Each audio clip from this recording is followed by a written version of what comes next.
build up this luxury homes, and then when they're there, it's like, oh, I need to call the police because he looks suspicious, even though he known to the neighborhood, like everybody know who he is. It's systemic. Oh, but he's suspicious, and now here come the police. Systemic. It's systemic. It's fucked up. Yeah, they do everything to literally just push us out. Mm-hmm. I mean, and my thing is, I was talking to a child, that boy on my Facebook with the Trump supporter. You know how we was, no, but not him, someone else that was asking like, well, they posted an article that said, and y'all the ones that want to defund police. They already take 20 minutes to get over here anyway, so right, that part. But the thing about it is, it's not just that. I had to point out that these police departments have $1 billion budgets, and the schools get what leftovers. $1 billion, but billion. For what? For what? For what? And it's only maybe, 400 of y'all on the force? Not even 1,000 people. 400 of y'all on the force. Y'all got brand new Jeeps. Y'all got brand new cars. Y'all got the best technology. Y'all got brand new rifles. Y'all got tanks. Y'all got all these guns to play with. Do you want to play toe soldier with Breonna Taylor and her husband? We're going to talk about that another day. But the thing about it is, what I was saying when telling him was that there is no reason for a police force of 400 people, sometimes less, to have $1 billion budget. It's no reason. And it's no reason. Because he's like, well, they need jobs too. So you mean to tell me that 400 people, no matter what salary range they have, they are not making up $1 billion in a budget? There's no way. It's not happening because, no. They're using money for shit that ain't necessary. Right. They're using money to play around at a gun range. Exactly. And I understand they are doing a public service when they do it right. But it's just like they really need that much money. Yet college tuition is the biggest fucking scam in America. Oh hell yeah! But all these, if you cut the police department budgets in half and just put all those halves together, why the fuck do we have to pay to go to school? But it's not even that. They'll still have leftover money to even what I was saying. They just still have money. Why is there so many homeless people? Exactly. That money can go back to the community. Kids can't fucking eat. Kids get to school and they want to throw them a fucking ham sandwich. Right. And shit. I had them times. When you we need money here when people right, down when here you look at the GDP and the gross domestic product, when we look at the private sectors, we see that the healthcare industry is suffering. We see the educational system is suffering. But then you over here funding the police to kill black people. It's like where exactly are our tax money being allocated to the police? Because it's fucking crazy to me because the U.S. has always been seen like, the holy grail, land of opportunity, and we are suffering. We are so fucking behind. It's not a fucking joke. That's why I need y'all to vote. But for real, it's not a fucking joke. But it's just like that money just can be clearly used to go back into our communities. It can go back to homelessness. It can go back to teachers. It can go back to a lot of things. It can even go back to education within the police force. It can go back into education about better training, how to de-escalate situations instead of escalate situations, how to have situational awareness training. Not only that type of thing, like it's stop put in these officers to patrol areas where they do not relate at all. Like, you can't put fucking Tom in South Apopka and he coming down there talking about howdy kids. Them 12-year-olds gonna fuck Tom ass up. Right. Tom gonna shoot quick. Right. You better go put Officer Jones ass down there. Hell, even Officer Jones sometimes be with Tom. No, that's Officer Frederick. Right, not Frederick. Training day. Officer Johnson. Shit. But for real, I think there's so many ways that we can figure this thing out. And even when I said that to him, he didn't respond back because he responded to somebody else. But he didn't get back to my comment because when people don't have an answer or they don't have a logical or educational rebuttal for what you got to say, then they're just gonna leave it alone. They're always gonna go for the person who agrees with them because it's. They already agreed. They don't gotta fight their case. And that's the thing. Like, I'm the type person. If you, I'm always agree to disagree. Like, exactly. We can have an educational disagreement. I'm wrong about something. Disagreement. You educate me on it and say, "Hey, you're wrong about this." Just tell me why. Don't tell me I'm wrong and then can't give me a reason why I'm wrong. Exactly. Like, Because at that point, but bitch, let's have a healthy debate. Let's really state facts. I'm not debating about Trump. I'm not having a healthy debate about Trump. A lot of people you can't really have a healthy debate with. You can't.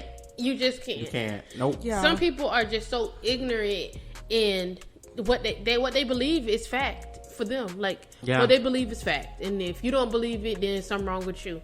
And I'm all for a healthy debate because sometimes you come out, you look at, you know, like, okay, I can see that. Definitely. You know, and I can see where you're coming from with that. But then you get some people, it's just like, bitch, the earth is flat. Because that's what it is. And I'm like, okay, you bitch, walk to the end of the earth and then just jump the fuck off. Jump off. Please do it. Then they say, well, it's a dome at the end because the government, I don't heard that shit.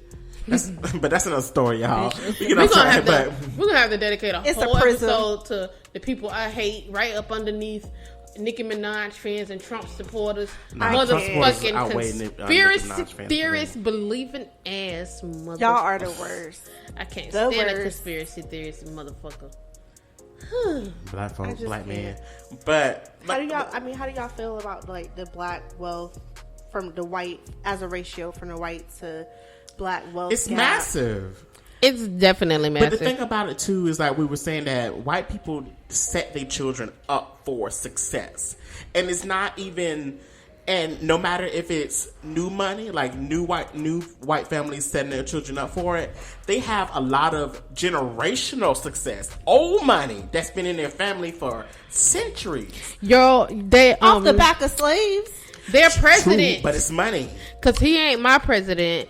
Talking about he started from a humble beginnings because his daddy gave him $1 million loan. A small loan of $1 million. Please. It's just like kind of where is that disparity stemming from? Yeah. Because like even with basically the difference in net worth is wider than the racial gap in absolutely socioeconomic status. But then you also have to tie into black people, the disparities of black women getting paid less or women in general getting paid less than men, then that takes a factor into it as well because they're not making as much money. They can't put out as much money or do any of those things. So, I mean... And housing, you know. We're denied housing for certain reasons, you know. The incarceration of black men. The incarceration of black men. Coming out, can't get a job because he's a felon. He's going to go and do the same shit. It's just like the trickle effect.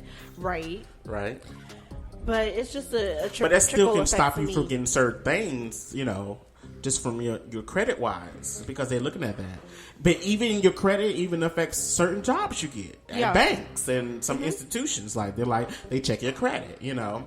I never had to do that. It's just a lot. Like when we just look at it as just. I feel as a whole, we just kind of like set back just because we can't afford the opportunity that other people have. Like even when first time home buyers, like white people, they able to get gifts, loans from their family, $20,000 here for your home loan. Right.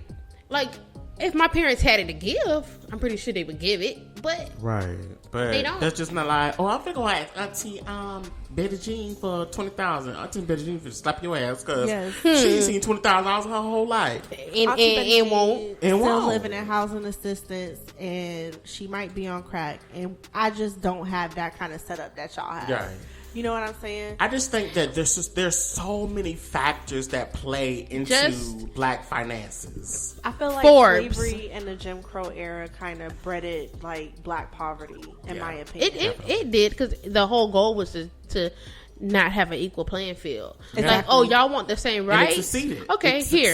Okay, we can share the same rights, but guess what?